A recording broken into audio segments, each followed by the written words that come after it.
bom dia a todos e a todas. Sejam bem-vindos aqui a esse briefing à imprensa sobre a reunião de ministros de Relações Exteriores do BRICS. O briefing será conduzido pelo embaixador Maurício Lírio, que é o secretário de Assuntos Econômicos e Financeiros de Itamaraty, Sherpa do Brasil no BRICS. A nossa ideia é abrir primeiro para as palavras iniciais do embaixador e depois para até 3 perguntas da imprensa. Bem, muito obrigado.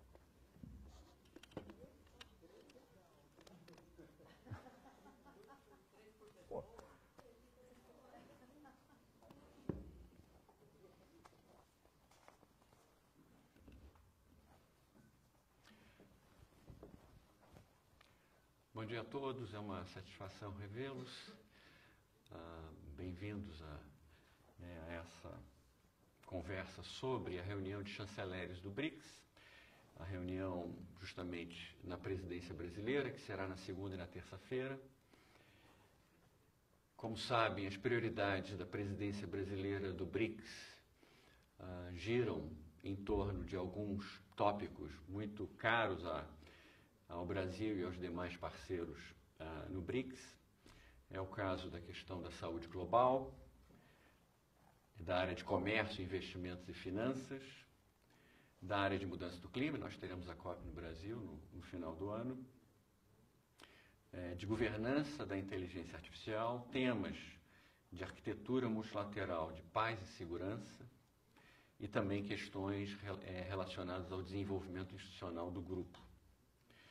Até o momento, nós já tivemos 4 reuniões ministeriais do BRICS, em meio ambiente, agricultura, mulheres e trabalho. Mulheres e trabalho foi essa semana mesmo em Brasília. E cerca de 80 reuniões técnicas já foram realizadas sob a presidência de turno brasileira. E na semana que vem teremos a reunião de ministros das Relações Exteriores, na segunda e na terça, como eu disse, aqui no próprio Palácio Itamaraty, aqui do lado. E é muito importante porque uma das prioridades mais altas do Brasil no BRICS é justamente a ideia de reforço do multilateralismo e da governança global, principalmente com vistas a fortalecer as posições dos países do sul global, dos países emergentes e em desenvolvimento. Daí a centralidade dessa reunião. O programa da reunião dessa semana se divide em 3 sessões. Haverá uma sessão na manhã da segunda-feira, que é justamente o papel do BRICS no enfrentamento dos desafios globais e também das crises regionais, crises geopolíticas também, e como avançar no sentido de trabalhar pela paz justamente em relação a essas crises, ou seja, temas geopolíticos, sabemos que são temas discutidos pelos ministros das Relações Exteriores e, portanto, esse será um tópico muito importante da reunião de chanceleres. Isso, inclusive, prepara as decisões dos líderes em relação a assuntos geopolíticos, reunião de líderes que será aqui no Rio de Janeiro nos dias 6 e 7 de julho. À tarde, eu estou falando das sessões de segunda-feira, né? Todas as sessões presididas pelo ministro das Relações Exteriores, Mauro Vieira, e, obviamente, com a participação dos seus contrapartes, ministros das Relações Exteriores dos demais países do BRICS. Haverá uma sessão à tarde sobre a reforma da governança global, e reforma e fortalecimento dos regimes internacionais nas mais diversas áreas, inclusive relacionadas a desenvolvimento sustentável, mas também, já que são ministros das relações exteriores, a questão do fortalecimento dos regimes de paz e segurança, tendo as Nações Unidas como, eu diria, núcleo, o centro da arquitetura justamente dessa área de paz e segurança. Na terça-feira, na manhã da terça-feira, haverá uma sessão que juntará não só os países membros, não só os chanceleres dos países membros, mas também os representantes dos chanceleres dos países parceiros. Só para recordar a vocês, nós temos no BRICS 11 membros plenos e temos um conjunto de parceiros do BRICS, que são 9 países. Então, nas sessões de segunda, nós teremos os chanceleres dos países membros nas 2 sessões, mas na terça-feira teremos uma reunião que englobará, né, representantes, na verdade chanceleres, tanto dos países membros como dos países parceiros. E essa sessão terá como título justamente o papel do Sul global no reforço do multilateralismo, né? E aí mostra bem o papel do BRICS como, eu diria, né, um grupo muito engajado em fortalecer o multilateralismo e, portanto, a própria governança global para que nós possamos enfrentar os desafios globais nas mais diversas áreas, tanto em paz e segurança, mas também em relação a desafios de pobreza e desenvolvimento econômico e social e também desafios na área ambiental, como é o caso do combate à mudança do clima. E eu digo isso porque na história do BRICS, o BRICS surge como justamente um agrupamento que reúne interesses convergentes de países do Sul em favor de uma governança global mais inclusiva, ou seja, tenha maior representatividade dos países do Sul e que seja mais efetiva, até porque precisava e precisa ser atualizada para dar conta dos desafios que temos hoje no mundo, que são diferentes dos desafios que tínhamos quando, eu diria, a estrutura básica dessa governança global foi fundada. E, basicamente, essa estrutura deriva do imediato pós-Segunda Guerra Mundial. Então, o BRICS surge com essa tarefa, eu diria tarefa dupla. Trabalhar por uma governança global mais representativa dos países do Sul e, ao mesmo tempo, trabalhar pela cooperação entre os países do Sul. Eu diria que essas são as 2 vertentes principais do BRICS. Aumentar a cooperação entre os próprios países do Sul, e temos exemplos muito concretos disso. Por exemplo, agora na presidência brasileira, uma das prioridades na área de saúde é o lançamento de uma parceria para a eliminação de doenças socialmente determinadas. Por que isso é eu diria, um elemento de evidente convergência dos países do BRICS? Porque doenças socialmente determinadas são mais comuns em países emergentes e países do Sul global, países em desenvolvimento. Então faz sentido que esses países combinem esforços para poder melhor combater essas doenças, daí o lançamento da parceria. Então essa vertente da cooperação entre os países do Sul global é muito importante, mas a outra vertente é de reforma e reforço da governança global. E não é à toa que o BRICS criou já com 5 anos de idade, em 2014, né? 5 anos eu digo porque a primeira cúpula foi em 2009, então na cúpula de Fortaleza, em 2014, nós criamos um banco de desenvolvimento e também um acordo contingente de reservas, que são 2 formas de complementar a governança global. Não são formas de substituir as instituições existentes, mas de complementar para que a governança global, de uma maneira mais ampla, se veja fortalecida. E, naturalmente, esse é o momento em que os BRICS reafirmam o seu compromisso com o multilateralismo e com as instituições da governança global. Bom, além dessas sessões, o ministro Mauro Vieira terá reuniões bilaterais com um bom número de chanceleres. Eu tenho uma lista preliminar dos países, mas é que está uma lista sempre sujeita a confirmações, mas posso adiantar que já há reuniões bilaterais do ministro Mauro Vieira previstas com os ministros das relações exteriores da Indonésia, da Rússia, Tailândia, China, Cuba, Nigéria e Etiópia.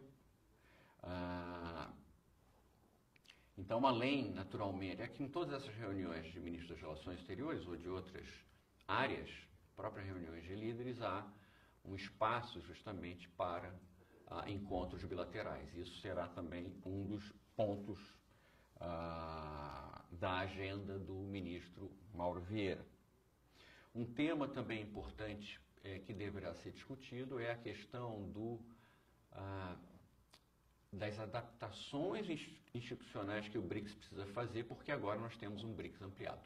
Como eu disse, são 11 membros plenos do BRICS, atuando de forma conjunta, e a estrutura institucional do BRICS, os termos de referência, por exemplo, dos BRICS, são herdados ainda, né, de alguns anos antes da própria incorporação de novos membros. Então, tudo isso também é discutido, a questão da rotação das presidências, outros elementos, que nós discutimos em reunião de Sherpas também. Eu estou aqui no Palácio Itamaraty ao lado, a gente está finalizando as negociações, inclusive com vistas a uma declaração dos chanceleres, mas esse tema, eu diria, temas de adaptação institucional do grupo à nova realidade do BRICS são temas que estão sendo tratados também na própria reunião de Sherpas, em preparação da própria reunião de ministros das Relações Exteriores, da própria reunião depois de líderes em 6 e 7 de julho aqui no Rio de Janeiro. Bom, isso é mais ou menos o resumo, né, da programação que nós teremos essa semana. Eu me disponho a responder algumas perguntas, acho que 3 é um bom número. Veremos como se desenvolve a conversa. Bom, obrigado, embaixador. Nós vamos circular os microfones, eu peço só que esperem e se apresentem, por favor, identifiquem o veículo também.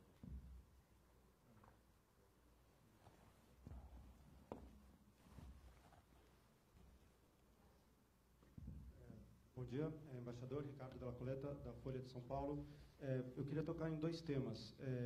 Um dos membros do BRICS, a China, é o principal alvo dessa guerra tarifária que existe entre China e Estados Unidos. Eu queria saber o que está sendo discutido com vistas à declaração em relação ao recurso de medidas unilaterais, se existe um movimento da China para que haja uma condenação mais forte em relação às atitudes dos Estados Unidos, e qual que é a posição do Brasil, se o Brasil entende que deveria ser uma oposição às medidas unilaterais ou uma linguagem que singularize a questão, a responsabilidade dos Estados Unidos nesse episódio. E o segundo tema que eu queria lhe perguntar é sobre a reforma da governança global.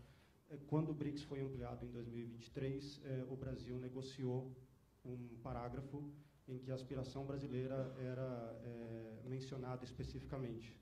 No ano seguinte, já não foi possível manter esse parágrafo, já foi mais genérico, falando da aspiração de países do BRICS.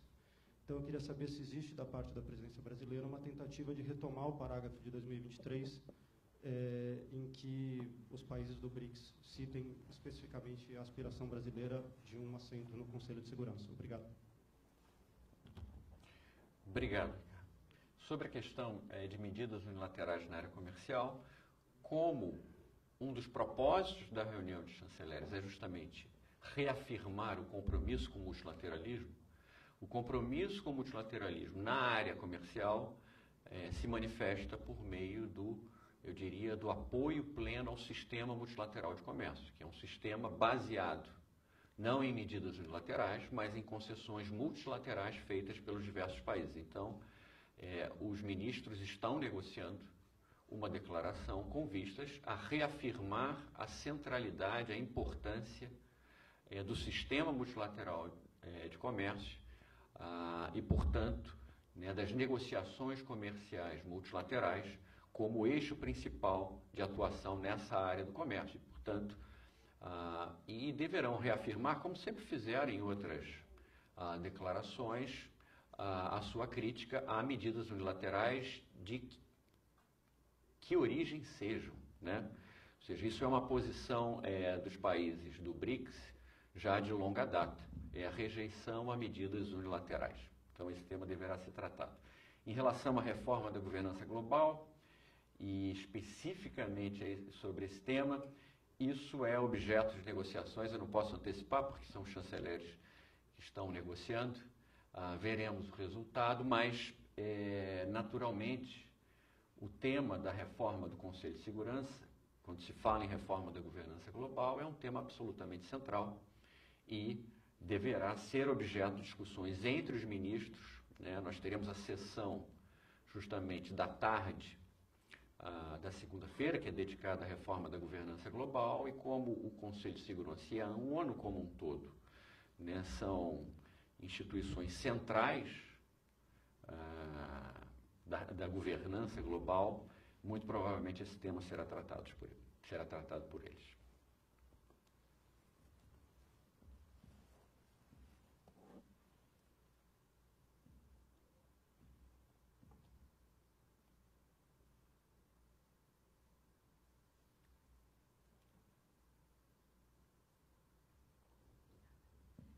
Boa tarde, Mônica Yanakiev, da televisão Al Jazeera English. Queria saber três coisas, tá? Não dá? Ah, sim, ok. Mônica Yanakiev, da televisão Al Jazeera English. No tema da questão do reforçar o multilateralismo, do Brasil ter uma presença no Conselho de Segurança, essas são pautas que vêm se discutindo há muito tempo. Na prática, eu queria saber o que é que os países do Sul Global podem fazer diante da realidade que estamos vendo, em que países estão colocando tarifas de forma unilateral, não importa se exista uma OMC ou não, que decisões da ONU também são ignoradas. Então, na prática, além de fazer uma declaração, que mecanismos existem para se reforçar esse pedido? A segunda pergunta que eu tinha era, a Arábia Saudita, afinal, é membro pleno do BRICS? Porque eu vejo, em alguns lugares dizem que são 10, outros que são 11, e a África do Sul, e a Arábia Saudita parece que está tipo numa situação que é e não é. Então, queria saber isso. E, finalmente, sobre os conflitos. Tem conflitos, vocês vão discutir a paz, tem conflitos em Gaza, tem conflitos na Ucrânia. Existe alguma forma que o BRICS pode realmente contribuir para uma solução pacífica, já que parece que as negociações estão sendo todas feitas via Estados Unidos? Obrigado, Mônica. Já são 5 perguntas, viu? 2 do Ricardo, 3 da Mônica. Então vamos lá. Eu acho que já excedemos a nossa cota fartamente. Bom, sobre a questão do que está sendo feito de concreto nessa área, Mônica, quando se tem um momento de medidas unilaterais, seja em que área for, mas especificamente na área de comércio, uma das tarefas principais dos países que querem evitar uma corrida a medidas unilaterais é justamente ter o compromisso de evitar medidas unilaterais, né? Então, isso é algo absolutamente fundamental. É o risco de que, eu diria, por efeito de demonstração, medidas unilaterais adotadas, seja por que país, acabem afetando outros e acabem provocando também, eu diria, né, uma enxurrada de novas medidas. Mas eu estou falando isso porque basta ver a crise que levou à depressão em 1929, né? Então, o desafio dos BRICS, e não acho que seja meramente retórico, é uma reafirmação da importância do sistema multilateral de comércio, né, e de que os países preservem o sistema na sua estrutura e respeitem as suas normas. Se o BRICS ajuda a fazer um chamado nesse sentido e seus membros se engajam nisso, isso não é nada retórico, isso é muito prático, concreto e evita problemas maiores. Então, só para dar um exemplo de como os países podem agir. Em relação à Arábia Saudita, nós temos 11 membros no BRICS. A Arábia Saudita tem o status de membro convidado por confirmar, mas olha só, como é que funciona o processo de adesão de um país ao BRICS?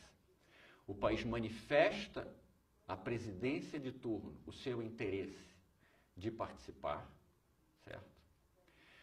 Com isso, há uma avaliação pelos países, por consenso, se devem convidar tal país ou não, tá? E depois há uma confirmação posterior por escrito, tá? Então, o processo com todos eles aconteceu dessa maneira. Com a Arábia Saudita, o que aconteceu? A Arábia Saudita manifestou o interesse, recebeu o convite, está participando das reuniões de chanceleres, de líderes, tá? Mas ainda está por enviar a sua carta formal de confirmação, mas isso não impede a participação como membro, certo? Porque é um membro convidado que participa das reuniões. Então, nós temos 11 membros, tá? 10 membros já mandaram a confirmação plena, um membro que falta, eu diria, cumprir a terceira etapa. Mas a manifestação da Arábia Saudita de se juntar ao BRICS, o convite em reação a essa manifestação, isso tudo já foi feito e agora, né, aguardamos a confirmação por carta. Mas é que está, membro, nessa situação, nada impede que participe como membro. É um membro convidado, está ali participando plenamente como participará a Arábia Saudita. A Arábia Saudita estava nas reuniões de chefes, estará nas reuniões também de chanceleres e estará presente na reunião de líderes, como aliás já fez durante a presidência russa no ano passado. Tá? Terceiro ponto, conflitos. Esses conflitos geopolíticos serão discutidos, sim, até porque, direta ou indiretamente, muitos dos países envolvidos nesse conflito, e eu disse direta ou indiretamente, estão presentes no BRICS. Então é um momento, sim, muito importante para a discussão desses temas. Tá bom? Uma só a mais, por favor, porque agora acho que já cobri a agenda toda. Né? 2 mais? Joel está muito generoso hoje, então tá, 2 mais. Vou fazer uma, prometo. Embaixador, o senhor falou sobre Camila Zaru, do Valor Econômico. O senhor falou sobre uma possível declaração defendendo o fortalecimento da OMC. A OMC hoje está parada, inclusive por falta de indicações dos Estados Unidos em relação ao órgão de apelação, e que isso meio que trava a atuação da OMC nesse cenário de guerra tarifária.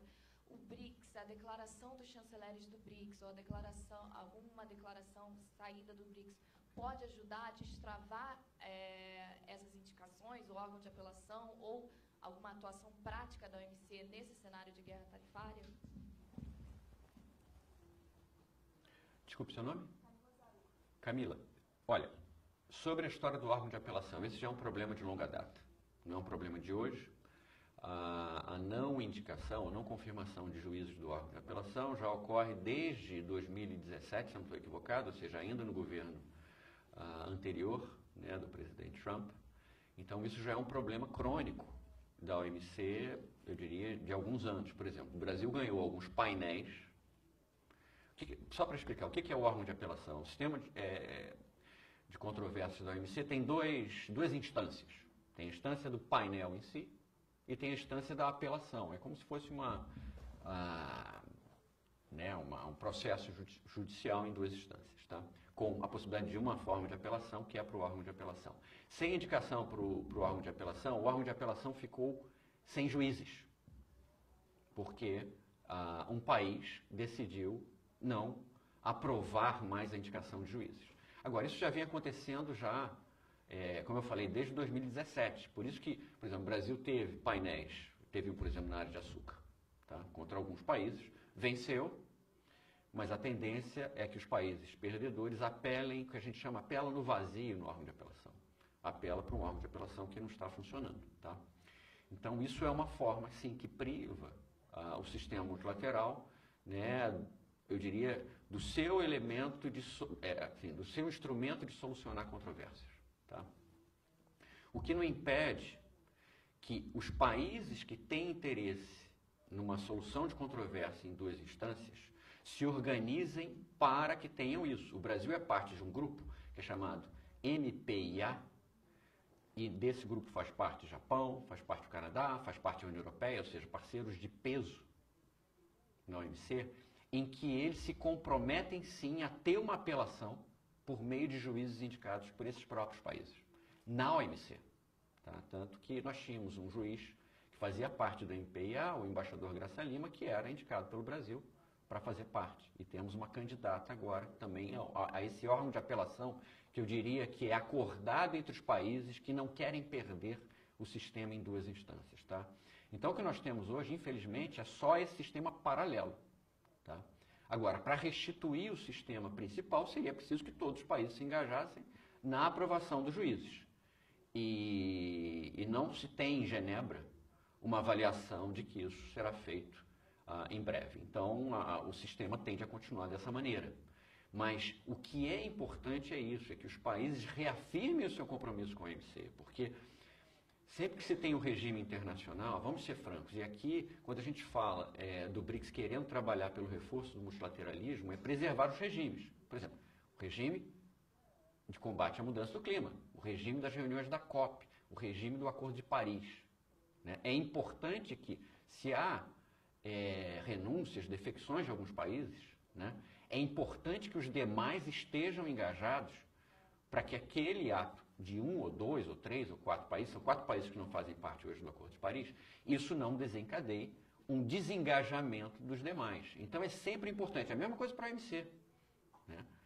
Um país pode não estar engajado, mas isso não deve ser razão para que os demais países deixem o sistema, porque isso enfraquece o próprio sistema multilateral de comércio. Então a ideia é que nós continuemos a investir no sistema, porque foi um sistema que garantiu, eu diria, relações econômicas baseadas em normas e numa previsibilidade entre os países, o que é muito importante, como sabemos, para atividades econômicas. Então é isso. Última pergunta. Obrigada. Catherine Osborne, da revista Foreign Policy. A pergunta é sobre algo que o senhor mencionou. Sobre mais detalhes sobre a cooperação em mudança climática esse ano, especialmente dado o processo de saída dos Estados Unidos do Acordo de Paris, como de maneira concreta os países do BRICS estão atuando para avançar nessa área, seja em energias limpas, metas climáticas, etc. Muito obrigada. A minha pergunta era complementar a essa. Será que eu posso fazer? Tudo bem.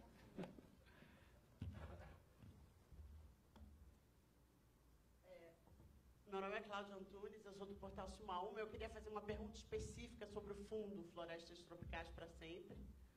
O Brasil, desde o G20, busca incluir o apoio a esse fundo nas declarações, né, e eu queria saber se isso está em pauta nessa discussão dos chanceleres e, sobretudo, se o Brasil busca um aporte para esse fundo de países do BRICS que, embora ditos em desenvolvimento, têm fundos soberanos expressivos.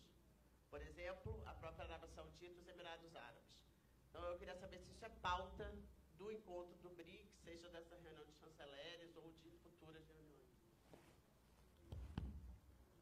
Sim, esse é um tema também dos chanceleres, embora seja um tema que também é tratado, e principalmente tratado pelos ministros do meio ambiente, né, do BRICS. Mas esse é um tema central porque também para a reunião de chanceleres, porque nós estamos negociando para os líderes uma declaração justamente sobre financiamento do combate à mudança do clima. Então esse é um tema central, será também discutido pelos chanceleres, porque discutirão justamente o reforço da governança global, e um dos elementos centrais da governança global é o regime de clima, de combate à mudança do clima, e obviamente a questão do financiamento é absolutamente central em combate à mudança do clima, então esse tema também será tratado pelos chanceleres, não com os detalhes técnicos nem a abrangência que os ministros do meio ambiente discutem, mas também será tratado, até porque será discutido, será um dos temas principais da reunião de líderes em 6 e 7 de julho, inclusive com a possibilidade de uma declaração específica que está sendo negociada sobre esse tema.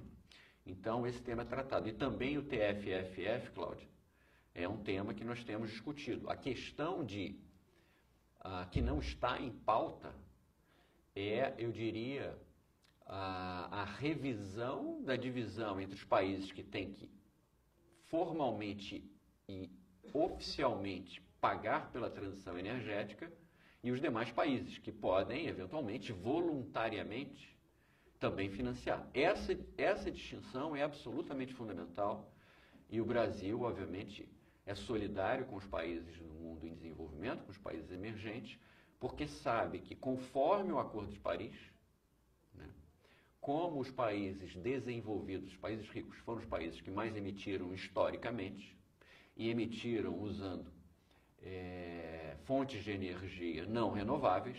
Agora, para que os demais façam o seu desenvolvimento por meio de energias somente ou principalmente renováveis, com um custo maior, naturalmente, né, mas com uma visão clara de que isso é absolutamente fundamental para combater a mudança do clima, né? Por conta disso, a previsão é de que a obrigação financeira de financiar, no caso, para o financiamento, né, do combate à mudança do clima e a transição energética dos países em desenvolvimento, a obrigação é dos países ricos.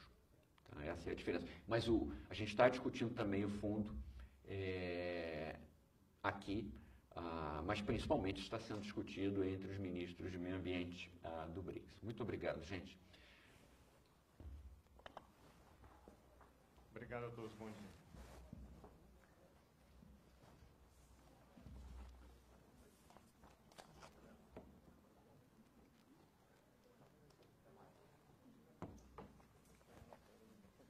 Tirar, né? Eu tiro isso.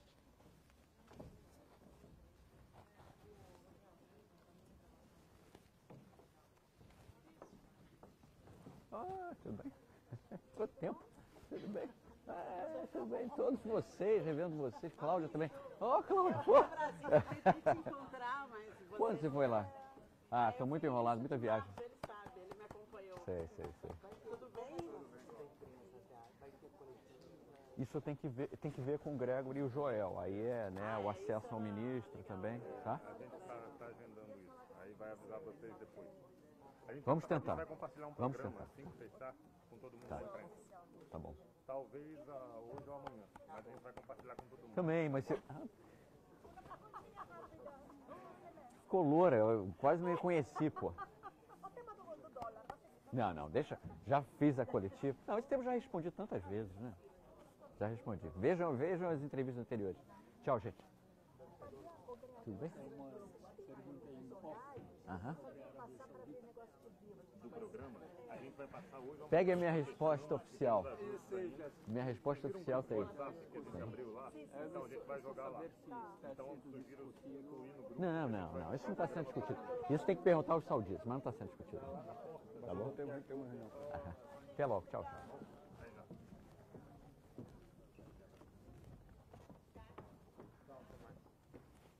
Algo delicado.